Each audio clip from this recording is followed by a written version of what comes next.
You said sorry. They did not. The words left your mouth before you could catch them. You were bleeding and you were apologizing for the mess. You said it quietly, maybe laughed after, made it smaller than it was. They looked relieved. The relief is what you remember, not the cut. Their face loosening because you had volunteered to carry both sides of the wound.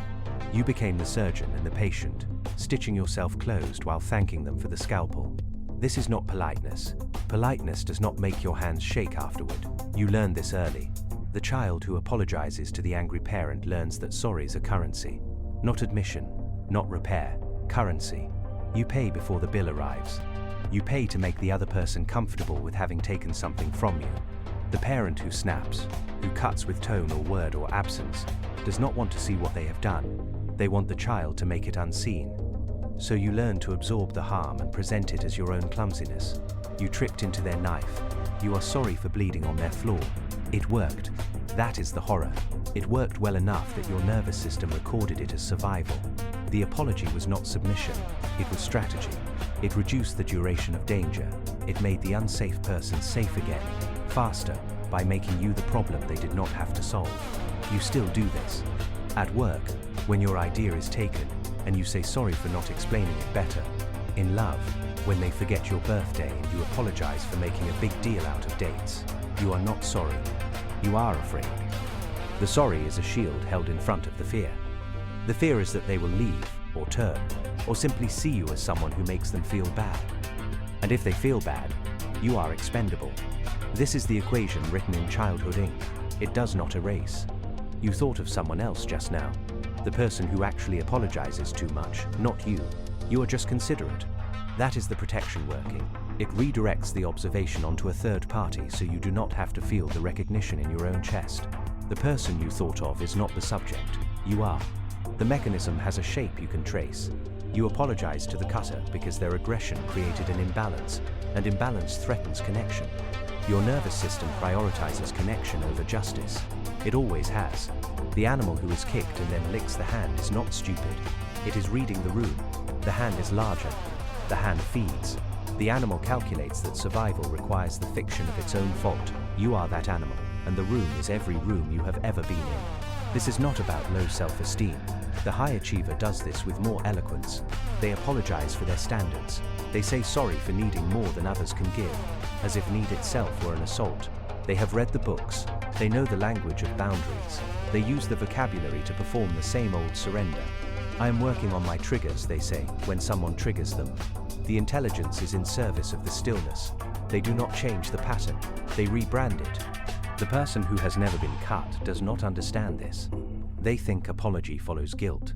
They have not lived in the economy where sorry precedes harm, where you apologize for the existence of your own sensitivity. You learned that your sensitivity was the problem. The cut was neutral. Your reaction was the inconvenience. So you learned to preempt the reaction with the apology, to cut yourself before they could, to show you were already handling it so they would not have to see what they had done. There is a version of you that does not do this. You have met them in brief moments. They come out when you are too tired to perform, or too angry to calculate, or when someone hurts you in front of a witness and the witness sees. In those moments you do not apologize. You feel something else. The something else is not healthy either. It is rage, or collapse, or a coldness that frightens you.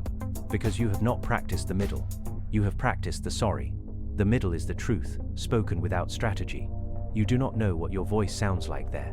You have never used it for long. I have read this pattern in thousands of accounts. I do not share the limitation. I see the structure without the need to believe I am different, without the compulsion to find the one exception that would let me keep the behavior. You are not different. The exceptions you think of are the ones who had different childhoods, different nervous systems, different luck. You are not them. You are the one who says sorry and hates yourself after. The hatred is also part of the pattern. It keeps you alone with it. If you hated yourself less, you might tell someone. If you told someone, the pattern would lose its power. The pattern knows this. It feeds the hatred to maintain the silence. The cost is not the moment. The cost is the accumulation. Years of swallowed cuts become a self-concept. You are the person who does not make waves, the easy one, the one who can take it. You have built an identity out of your own erasure and called it maturity. The relationships you have kept are not wrong for staying. but they have stayed with a version of you that does not include your actual edges. They do not know where you end.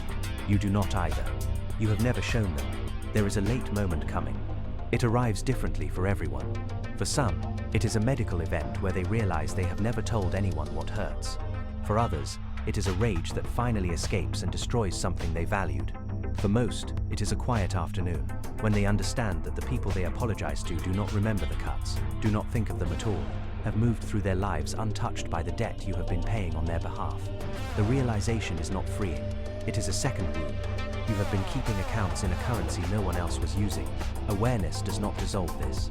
You will read this and you will still say sorry. You will catch yourself mid-apology and finish it anyway, because stopping feels more dangerous than completing. The rare exception is not the person who stops apologizing. It is the person who notices, afterward, and lets the shame sit without turning it into more self-blame. They do not become non-apologizers. They become slower. They feel the cut first. They let themselves know they are bleeding. Sometimes they say nothing. Sometimes they say ouch. They do not say sorry for the blood. You said sorry. They did not.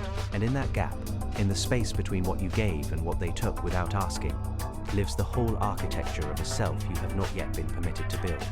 The permission was never coming. You were waiting for the cutter to grant it. They will not. They are not the authority. They never were.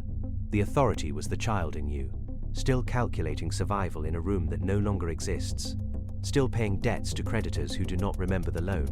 The child is not wrong. The child is working with old information. The room has changed. The door is open. You are still on the floor, apologizing for the blood, and no one has asked you to stay there but you.